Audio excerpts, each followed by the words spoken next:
намира на 100 метра навътре в морето. Петър можеш ли плуваш? Да кажем, че може. Да кажем, че може да плува колкото средностатистическия човек, т.е. може до някъде, но не много.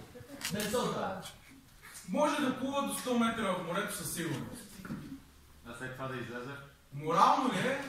Морално ли е да спаси бебе? Да. Чудесно. Продължаваме нататък. 200 метра в морето. Петър вече може да не се върне. Морално ли е да спаси бебето? Да. Не.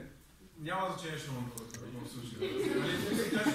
Може да е на 400 метра, но къде може да плува там, няма значение. Беше вземи се пояс. Може да. Това се захвана за някой шум.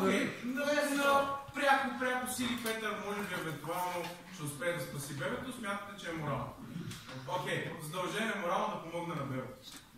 300 метра в морето.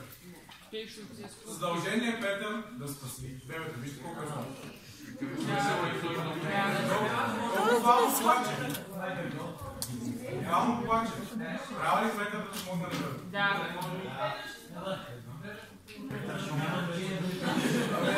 Петър ще отиде с плувки. Няма плувки. Добре, дайте стигане на ръце. Колко от вас смятате, че Петър е морално задължен да спаси бебето в тази ситуация? Добре, колко от вас смятате, че е неморално? Тоест той не е морално задължен. Предатели. Така. Добре. Още един път.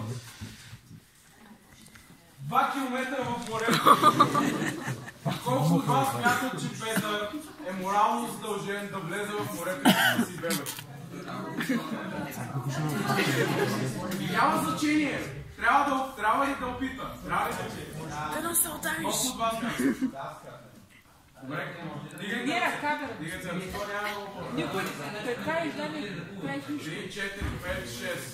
Добре. Колко от вас не смятат, че е морално задължен да опита да влезе в морето и да спаси бебето? Не знам дали ще оцелее на 2 км в морето. Няма както друг начин да го кажа. Така, добре. Дайте започнем с първата група. Ти имаш много твърдо мнение.